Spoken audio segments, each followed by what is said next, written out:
Welcome to Boone and Crockett's Heritage of the Hunt. Hey, this is Jodi Stemler. This episode of Boone and Crockett Club's Heritage of the Hunt is really special for us. We've got Jason Matzinger with Into High Country as our guest. Jason is speaking. He is our keynote speaker during the Jack Steele Parker Generation Next Banquet that is going to be on July 24th. But we also worked really closely with Jason a few years ago, right before the last Big Game Awards, on a movie that he worked on called Selective.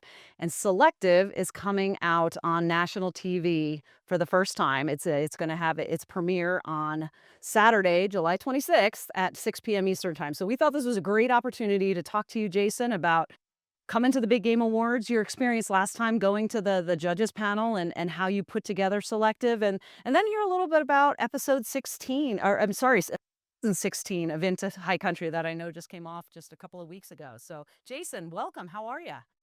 I'm doing great. That's an honor to hear you say all that stuff. I appreciate you having me on, and definitely excited to come out for the Big Game Awards and honored to be a speaker for the next generation. As you know, I hunt with my boys of 11-year-old and 17-year-old, so it'll hit home for me to see those kids get their awards out there. For sure. It changes something when you start hunting with your child or children. We have a 20-year-old daughter that has been with us on a lot of adventures, and she has a sheep tag this year, which we're extremely excited to be a part of. But that experience of that time in the field is huge. And I know you and I were talking about this a little while ago, that time and that experience in the field with your children, with your girlfriend Tara, with your father, that's a big part of episode season 16, isn't it? Yeah, I feel like, you know, in season 16, I really have seen an evolution of the show just kind of naturally happen with the boys coming into hunting and kind of the dynamics of seeing these boys learn to hunt, as well as having my dad along who no longer really does much, filling of his tags so much, but he does love to spend time with us. And then sort of where I'm at in my hunting and hunting with Tara and kind of traveling the world and doing some things like that, I just feel like we've really hit this rhythm of, a lot of different dynamics and emotions that come with it. I'm really proud of this season. I think it's the best one we've ever put together. And I feel like I say that every year, but I truly believe it. I'm excited for every episode this year. That's exciting. And 16 seasons is a lot. That doesn't happen every day with the show, and it's I think a big part of that is because of your authenticity. You know, your experience, you're relatable, and your passion for conservation. So I know your dad was a big foundation in getting you involved in hunting. I know you guys had a little bit of a connection to the Boone and Crockett Club as a child with the Big Game Records book. So tell me a little bit of history of how that came to be, and then the path to get you to be a television host. Yeah, so I mean, from as long back as I can remember, my dad collected the Boone and Crockett Awards books, and he has every single one ever put printed, including one of the original copies, the first copies. I think he's only missing one of them. Well, you got to tell us I, which one it is. Maybe we can help track that. I got to figure out which one it is. It's like 27 or 28, but anyway, I just remember growing up, and I love to draw and just kind of paint or do whatever on that side of things, and it always was wildlife. And so I love to use the reference photos out of the Boone and Crockett books from the time I can remember, like sitting down at the kitchen table and drawing. And through that process of flipping through the pages, you start to see the stories and you start to see the faces like Theodore Roosevelt, and you start to see the word conservation and read the numbers. And, it's kind of like all starts to put it together for you what this truly means. And that was before I could ever hunt. That was just drawing and paying attention to what my dad was doing and starting to connect the numbers I was hearing him and his friends talk about when referencing animals and how that related. to Boone and Crockett, and I started to get a gauge of what was big and what wasn't, and why, and what they were looking for, and it just really helped kind of sculpt my foundation of, ultimately leading into creating a film like Selective and why it's so important because it has been a part of my life since I've been young. My family really has been that way since the time I started hunting. We never shot an animal. I mean, obviously there's the exceptions, but we always worked really hard to only take older age class animals, the bigger, older animals, no matter what we were hunting. And I raise my boys that way even today, that and even year 1, my son was forced to pass a ton of deer to find that one right old one, and when that moment came, it just made it so special for him, and he understood why, and he was just as proud of passing all those young ones to get the big one as I am today, and so it's just been a part of my life since the very beginning, and that's mainly because dad, was a member, has, all of the books and kinda was a student of that wildlife management system. Huh. So you and I have known each other for, I don't know, 7, 8, 9 years, something like that, and a few years ago when I held the media summit, with the Big Game Awards around the judges panel, in that April time period, I invited you because 'cause we've worked together on a number of things. I had no idea you were working on this concept of this film called Selective at the time, and it ended up feeding in pretty extensively in there because, you were able to then help explain what the process is for scoring and make that connection. Trophy hunting, the concept of trophy hunting, is something that a lot of people completely um, they tell a different story and don't understand what the concept of selective hunting for mature male animals is. And that's part of what you were trying to accomplish with the movie, isn't it? It is, yeah. I really felt like overall, hunters and non-hunters alike, the majority of people did not understand the significance of the Boone and Crockett record book and what that really represented overall when it came to wildlife management and really the most eloquent documentation of that hunting is conservation and that the North American model of wildlife conservation is working.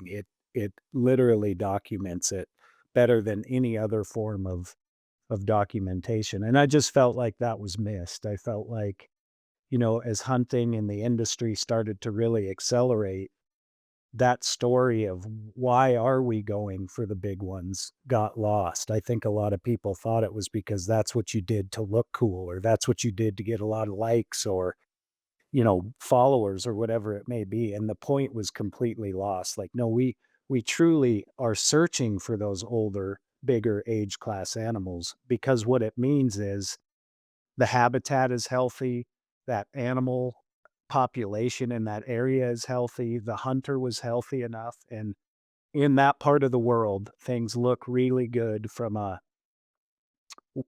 habitat, wildlife, and allowing people to go into nature and enjoy a quality experience. And as long as we can keep those things in check, it really proves that we're on the right track. Absolutely. And to a certain extent, that selectively and waiting for an older age class animal, you're passing up animals. You mentioned that with your son earlier, but and a lot of times they're the cagey ones. They're the You ones that are bet. a lot harder to get to that they've been around for a lot longer, and it's a much more challenging hunt. So it extends the experience of that time in the field. It extends that relationship with that individual animal and therefore creates this connection with that one animal that probably wouldn't happen nearly as much. And again, you could your choice, your selective harvest doesn't have to be. We're lucky now that we live in a time that we have enough animals that you can take does or you can take cow elk or whatever because back in when the measuring system started, that was not I mean, the reason they stopped and they pursued older age class males was because they needed their breeding population and taking an older age class male that's no longer it has already brought his genetics into the population was less of an impact on the entirety of the population. So for some people, that may not be their choice. But I know for even some late onset that would not necessarily have thought of themselves as trophy hunters, that choice to make that decision on an older it has nothing to do with, "I just wanna put that thing on the wall." It has to do with that one-on-one connection and lifetime sparring, whatever you wanna call it, with that animal in their environment, and it's quite the holistic experience. It's a full circle. Yeah.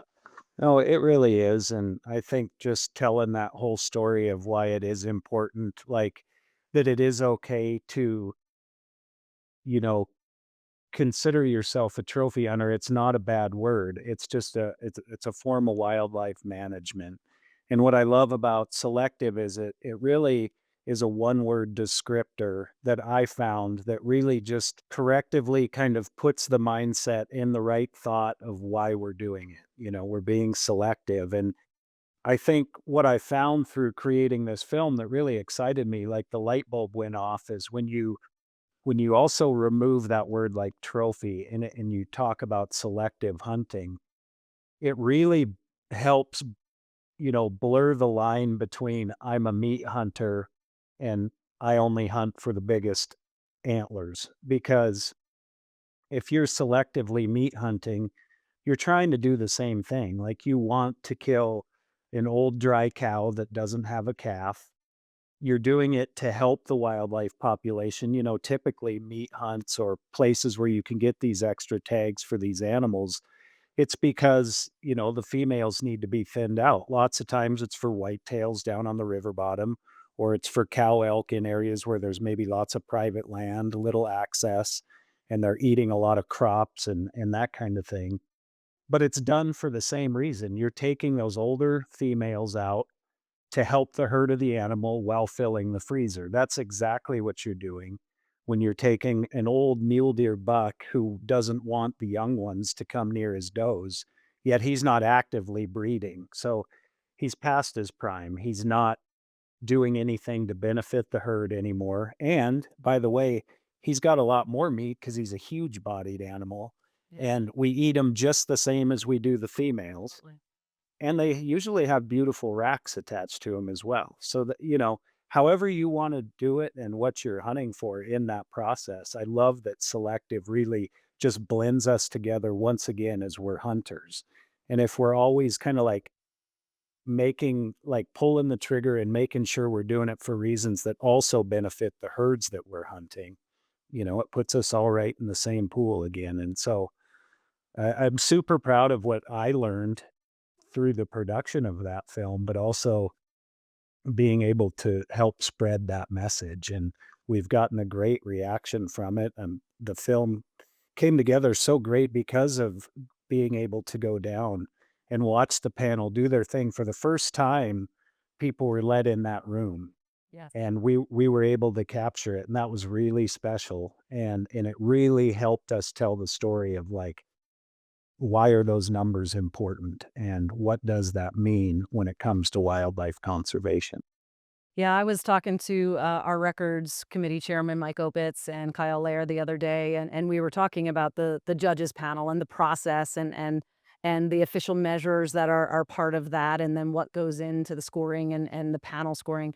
But I think, like you said, 3 years ago when we did this, the 31st Big Game Awards, we created a media summit where we were creating an opportunity for people in the media to come in and see that process, to be part of it, to learn more about the club and our history, and then connect the dots between the scoring system and conservation. And I think that that light bulb moment was pretty clear for everybody. And I hosted the same media summit this year, and I think it was the same. I think a lot of people may have heard or may understand, but that very real connection, that very deep connection in the genesis of the scoring system, in the beginning of the Boone and Crockett Club, and how that scoring system became the way to track the successes of the conservation policies and the management decisions that were being made on the ground. So I remember last time we had a beautiful ram, bighorn ram, and your story in Selective follows you on a Dall sheep hunt, right, in the Northwest Territories. Is Yep. that right?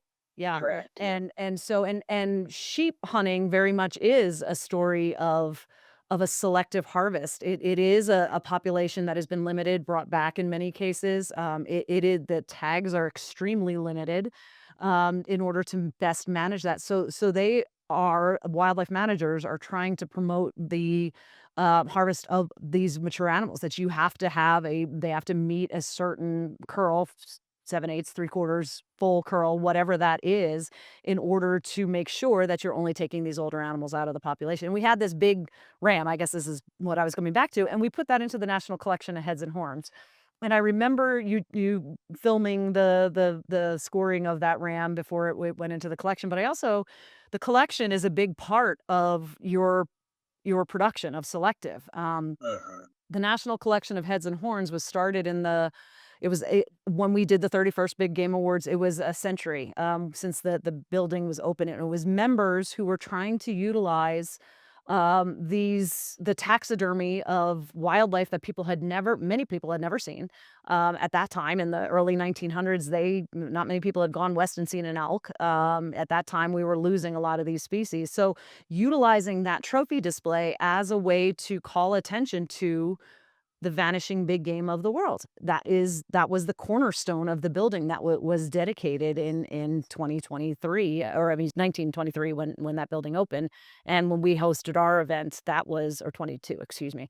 That was a key part of that. So that national collection, you brought into your movie for a purpose, right? Yeah, I mean, it served a great purpose to tell the story of where selective hunting started and when the conservation movement really originated through hunters, like Theodore Roosevelt, and that story and the scare tactic that was really kind of used at the Bronx Zoo and, um, it really got people fired up in the United States about what was happening to these animals and why were they What do vanishing. you mean the vanishing big game, right? Yeah, and so it really got, you know, the broader audience outside of just the hunting people engaged in issues that mattered for the future of the wildlife in North America, and that was really what started conservation. And so the tie between a taxidermy, a trophy collection, to the birth of the conservation movement, I mean, it was a direct link. And so it was a beautiful piece to telling the full story of where we started and how we got to where we are today. And being able to actually go film the collection, some of the animals that I see in these old historic photos, being able to actually film it with our own lenses and bring that past and present together, it was the perfect way to blend where we began to where we are now. Excellent. Yeah, I think you did a really good job because you also spent a little bit of time on the record book itself and the history of the Boone and Crockett Club, which were we the only group that did anything? No, heck no. But we actually are the Boone and Crockett Club helped to found a number of the big organizations that you think of today that our members were very actively involved in the early days. And you were talking about the collection being a catalyst, a public awareness campaign to get the public involved and connected to conservation and the loss of wildlife species. It was that again, that building opened in the early 1920s. It was the 1930s, which was the really big run up, right after the Depression, or in the middle of the Depression, right after the stock market crash, is when a lot of the biggest things that happened in North American wildlife conservation came to pass. So that's when Aldo Leopold wrote his American Game Policy. Came out in 1930, shortly, and Aldo Leopold was a professional member of the Boone and Crockett Club. In 1937, Pittman Robertson, the Wildlife Restoration Act was passed. Key Pittman was a member of or Willis Robinson. I can't remember which one it was, but one of those was a member of the Boone and Crockett Club as a member of Congress as well. And so some of these things were part of that path that led to the success of conservation movement, and the scoring system then just continued to validate when we were starting to have success. The largest deer then the fact that we're still getting animals that are even bigger and more impressive, and we have 3 world records in this year's Big Game Awards. We had a couple last when you were there, I think we had 2 in the 31st awards, but we're still having records, and that continues to speak volumes to the success of conservation and management and the fact that hunted populations are hunted sustainably. Those managers know what they're doing to make sure that they've got a stable population on the ground. Yeah, and one of my favorite quotes, in Selective, through the interview process was when Justin said, we get a kick out of when a new world record shows up. Everybody gets excited about a big new world record, but what really makes us happy is when we get a new entry from a county or an area we've never seen before, because it tells us that something there is working that never has before. And I just thought that really kind of, was a great one line to kind of really talk about what really matters, what the club is really there for. And that's the wildlife, not a bragging book. And so I loved that line. Yeah, absolutely. So Selective has actually been done for about a year, and it's been available. People could see online, but this is the television debut. This is a big deal, and you guys kind of intentionally were trying to find the right moment in time to have this come out. And when you and I started talking about it, and I said, "Well, does doing it timing with the Big Game Awards make any sense to you?" And you loved it, and so it is airing on the same night as the Big Game Awards event is being held in Springfield. You'll be there. It's the night after you're speaking. Um, and I think that is testimony to this very integrated connection. And I'm hopeful that the people that are gonna watch it on Sportsman Channel have not been exposed to it as much yet, that it'll get even more eyeballs on and it'll resonate with an even broader audience to be able to tell that story and then connecting it to the time that we're continuing, 138 years of the Boone and Crockett Club, we're continuing on. This is our 32nd triennial award. So that's a pretty interesting historical perspective. Yeah, no, there's something to be said for that for sure. And you definitely get that sense of history when you walk in the national collection. That's for sure. Absolutely, yeah. The Wonders of Wildlife Museum is an amazing place to go. When you were there 3 years ago, it was the first time you had been, right? Yes, I'm excited to go back and show Tara and It's it's an amazing place. Johnny Morris, who is one of our members, he is truly an amazing conservationist, and what he's done there to help tell that story and connect the public to a much broader public. And if you haven't been, you need to go to the Wonders of Wildlife Museum. If you can get there, well, your time is running out because of the Big Game Awards collection is going away after our awards, but next time, 3 years from now, you can go back and go see it, but no matter what, it is a sight to see. The National Collection of Heads and Horns is beautiful, the museum is phenomenal, there's some tremendous taxidermy in there throughout the exhibits, not even in the collection itself. The cool thing about it, just as a note, that the collection, Johnny modeled from pictures of the original building at the Bronx Zoo. So when you walk in there, there's a skylight with the same kind of skylit and scroll work in it that was in the original National Collection building. So you feel like and there are pictures that show this. You actually feel like you're walking into the same room or the same type of museum display, and it's quite impressive. it is, yeah, it's a cool room. I think about it quite often because of some of the critters in there and the history in that room and kind of what's happened because of the animals in that room. It's pretty powerful to somebody like like myself. Yeah, for sure. Okay, so Selective, Sportsman's Channel, July 26th at 6 p.m. Eastern Time. If you haven't watched it yet, tune in because this show is really very emotional, very well done, and it follows Jason on this doll sheep hunt, but ties in all of these themes. So Saturday, July 26th, 6 p.m. Jason, you are the speaker at the Jack Steele Parker Generation Next Awards, which is our youth awards banquet, and we're super excited to have you there.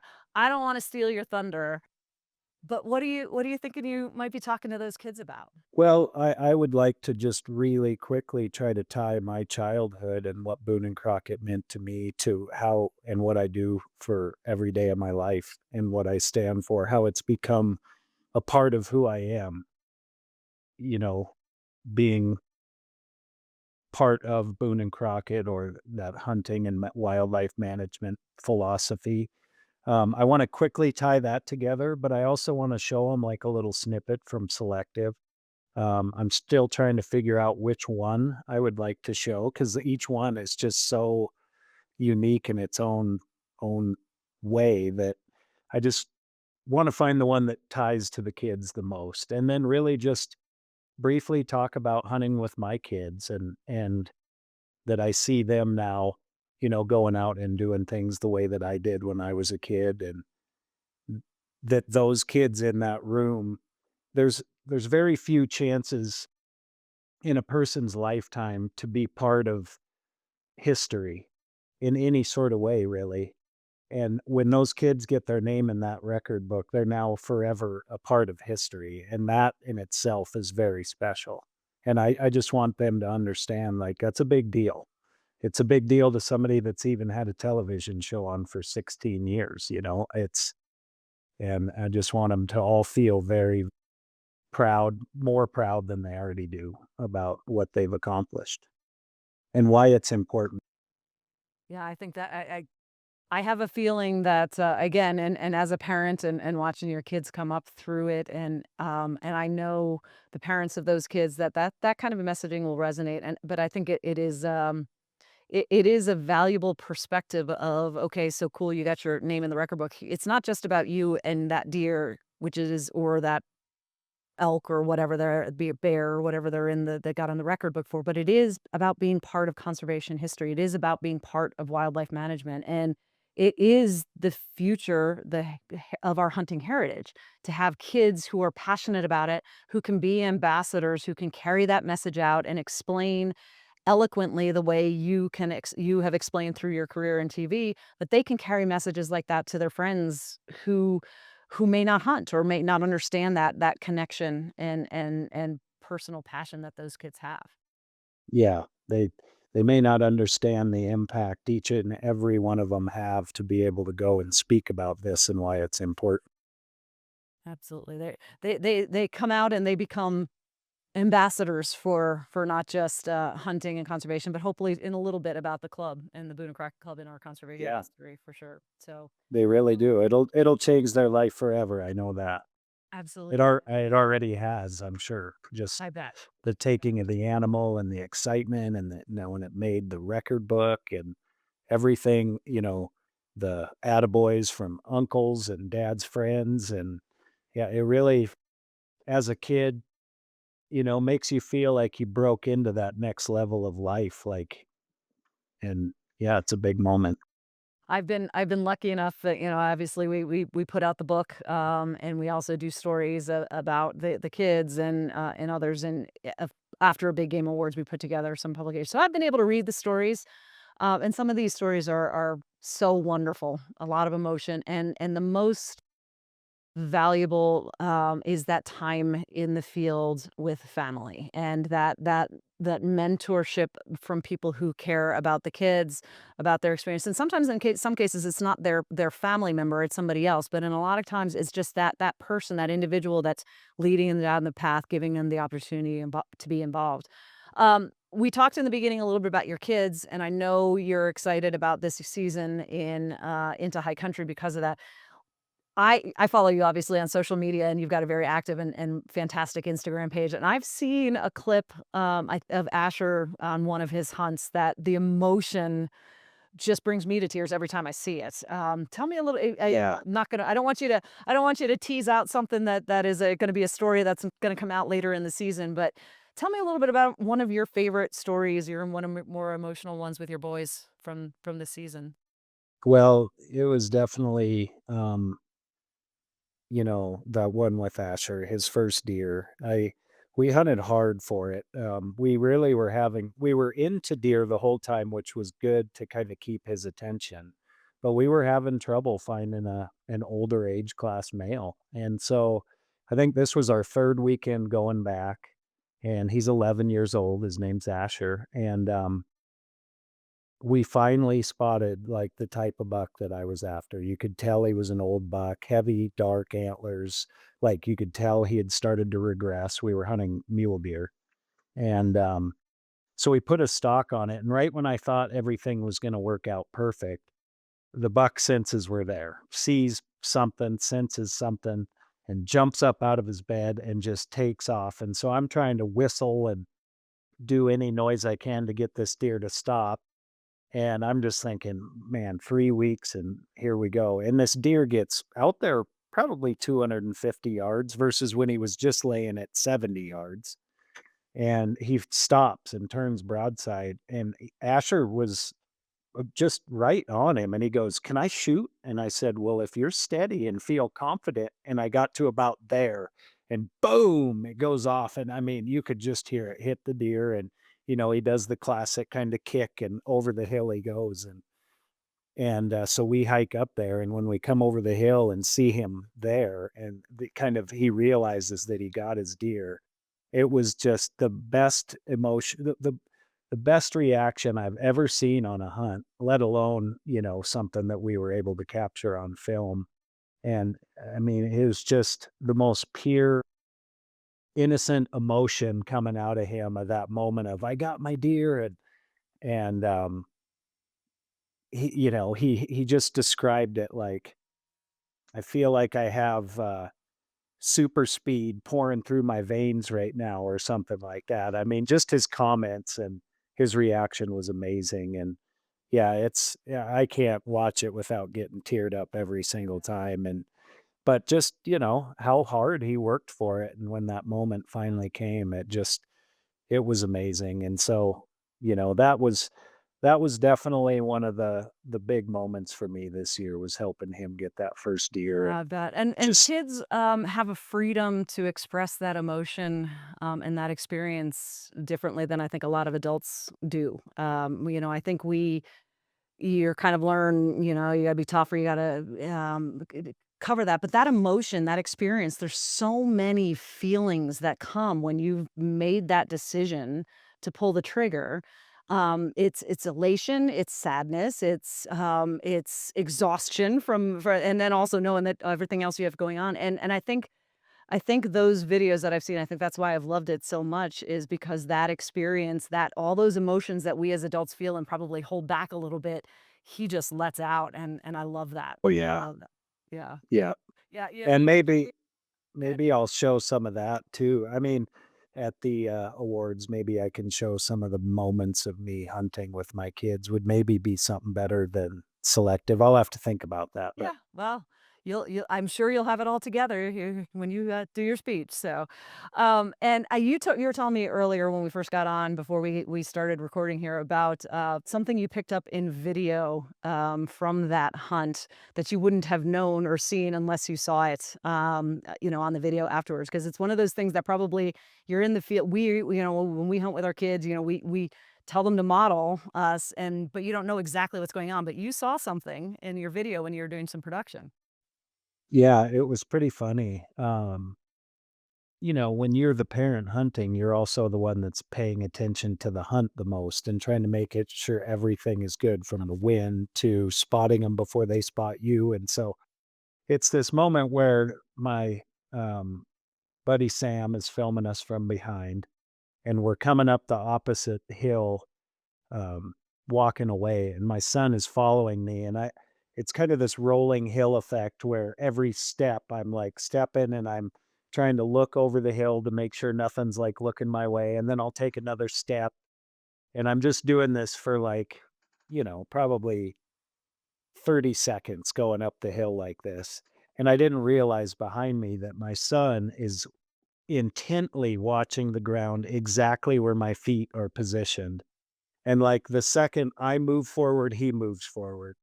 And then I'll take the next step. And he's like having to stretch, like as far out as he can to try to make sure he's like getting right in that same print.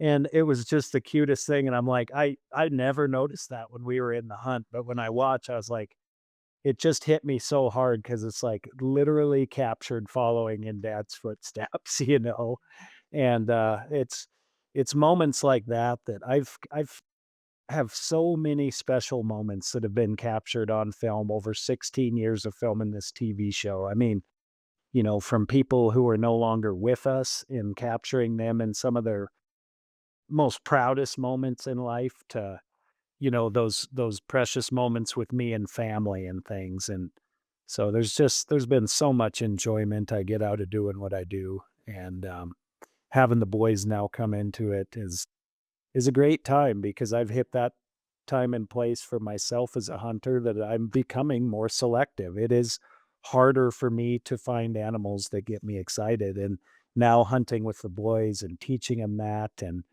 you know, Yeah. it comes at a perfect time because it just brings all that new excitement back into something I've done my whole. Absolutely. So we are grateful for Selective, but you also have done a couple of other films that really talk and dive deep into conservation issues. You've done Project Mule Deer. That was actually when I first got to know you. I know you did Project Elk. You did Project Landlocked. And Mhm. most recently, I've been seeing on social media, along with thousands and thousands of individuals and hundreds of organizations and influencers talking about public lands and some of the policy issues that we've had to deal with recently.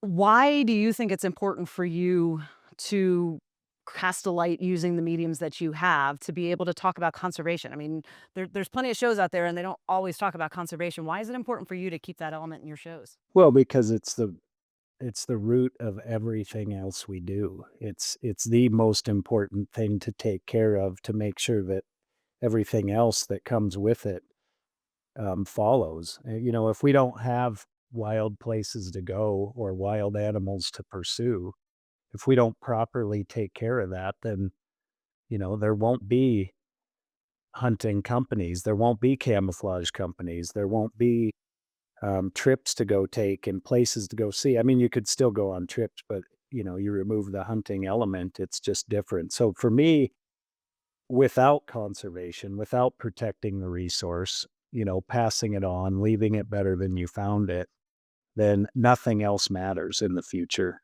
you know? Absolutely. And I think the public lands issue is a great example and showcase of how the different ways to get involved in policy related issues. And I think a lot of sportsmen and women don't necessarily think that they'd rather spend their time outdoors and in the wild and pursuing, hunting or fishing or whatever it is. And getting involved isn't always the way that they want to spend their time.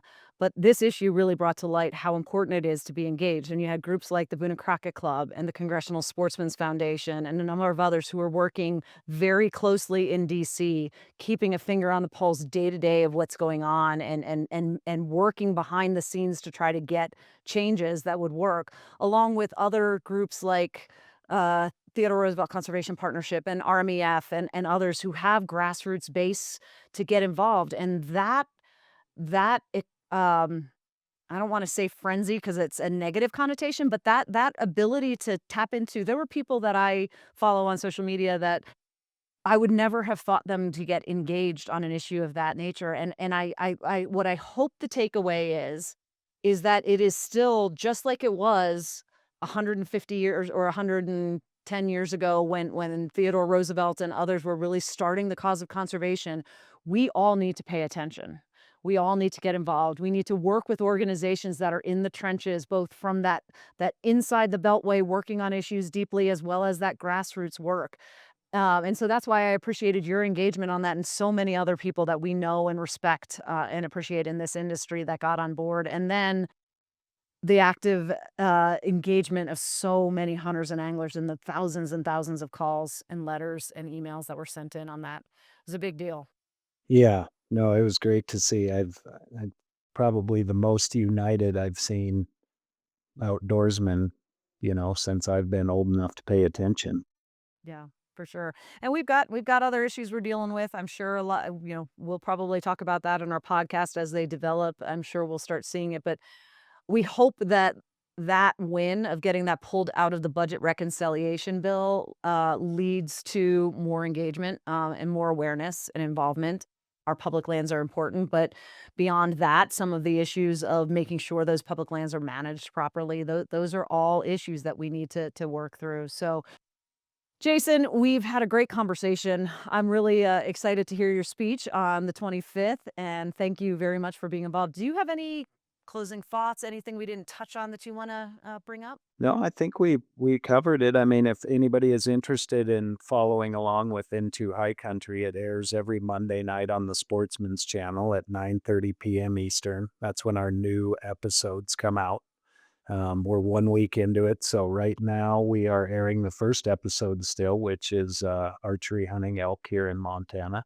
But we'll be on from now until the end of the year, so every Monday night at 9:30 p.m. Eastern time. Excellent. Well, tune into High Country, tune into Selective when it airs. Tell your friends, get people involved. We need sportsmen to care as much and as passionately about wildlife, our public lands, and conservation as they have in the past. Jason, thank you so much for your message. You're always a pleasure to talk to. I've appreciated our friendship over the years. It's been awesome to work with you, and I looking forward to hearing your speech. And I can't wait to hear how the airing of Selective goes and this season of Into High Country goes. So thank you very much. Until next time, this is Jodi Stemler with Boone and Crockett Club's Heritage of the Hunt.